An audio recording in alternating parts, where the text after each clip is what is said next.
Assalamualaikum warahmatullahi wabarakatuh. Perkenalkan, nama saya Mel Sandi. Saya adalah mahasiswa semester 6B di STKIP Asia Riau.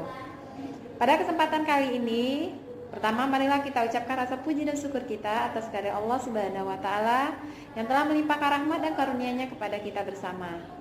Dan tidak lupa ucapan terima kasih kepada dosen pengampu kami, Ibu Dr. Nini Aryani MPD, yang merupakan dosen pengampu untuk mata kuliah seminar pendidikan. Pada kesempatan kali ini, terima kasih telah memberikan kesempatan kepada saya untuk berdiskusi dengan teman-teman semua dengan tema aktivitas pembelajaran daring di masa pandemi COVID-19.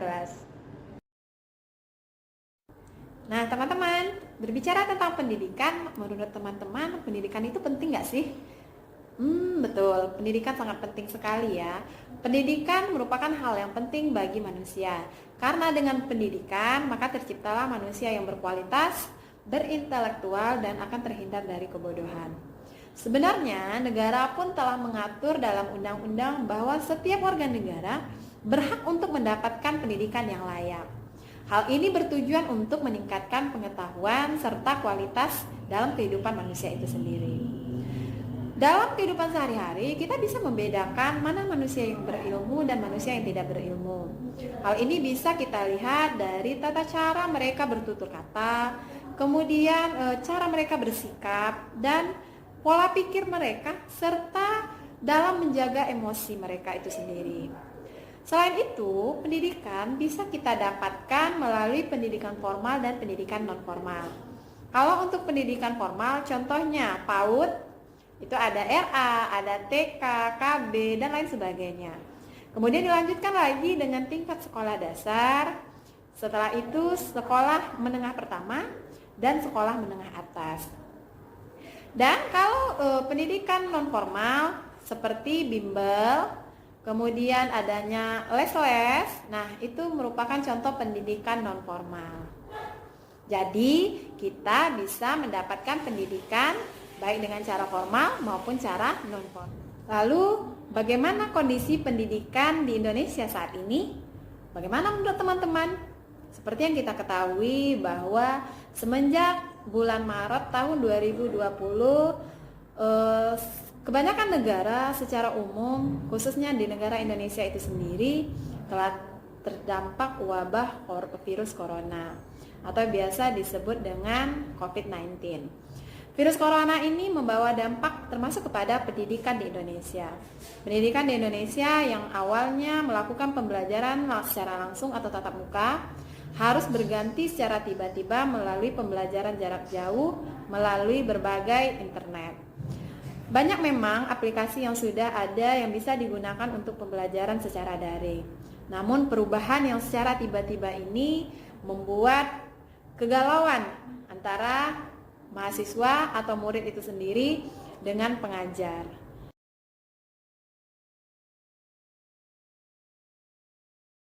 Teman-teman, lalu apa saja kendala yang dihadapi oleh siswa dan guru saat pembelajaran daring ini? Ada beberapa kendala yang dapat terjadi saat pembelajaran daring. Yang pertama, penguasaan teknologi. Sistem yang tiba-tiba berubah dari pembelajaran tatap muka, tiba-tiba berubah menjadi pembelajaran daring atau pembelajaran online. Ini menuntut siswa dan guru harus menguasai teknologi yang berkembang saat ini. Kemudian kendala yang kedua adalah biaya dan jaringan internet. Meskipun pemerintah sudah mensubsidi biaya untuk kuota, namun perlu juga dikaji ulang karena adanya beberapa daerah yang masih belum memiliki jaringan internet yang memadai. Selanjutnya, adanya keterbatasan sarana dan prasarana. Seperti kita ketahui bahwa tidak merata, bahwa setiap siswa memiliki gadget seperti itu.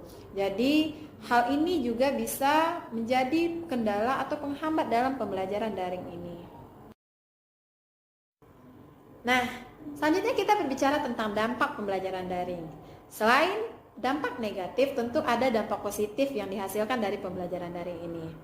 Dampak positif yang pertama adalah siswa lebih nyaman mengungkapkan pendapat atau idenya. Hal ini mungkin bisa kita lihat karena ada berbagai siswa yang tidak pede ketika berbicara langsung dengan gurunya. Kalau melalui online, masih ada media pembatas antara guru dan siswa. Kemudian dampak positif yang didapat dari pembelajaran daring ini adalah tidak terkendala oleh waktu dan tempat. Pembelajaran daring bisa kita lakukan kapan dan di mana saja selagi jaring internetnya tidak bermasalah ya teman-teman ya.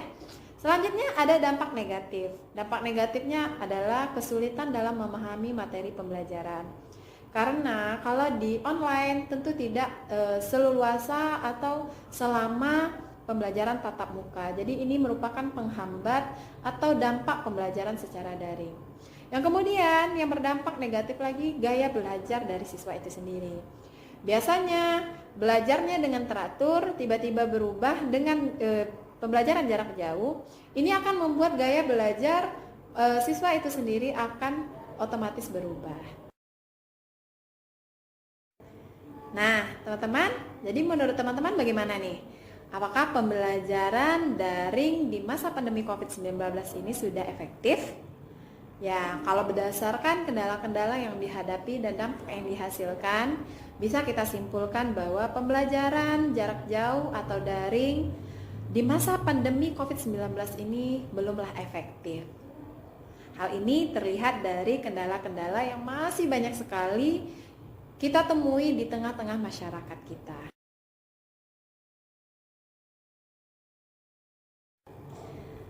Baiklah teman-teman semua, terima kasih sudah menonton video saya pada hari ini. Terima kasih juga sudah mengikuti diskusi kita. Semoga bermanfaat khususnya bagi saya sendiri dan untuk kita semua. Mohon maaf apabila ada kesalahan. Wabillahi taufiq wal hidayah. Wassalamualaikum warahmatullahi wabarakatuh.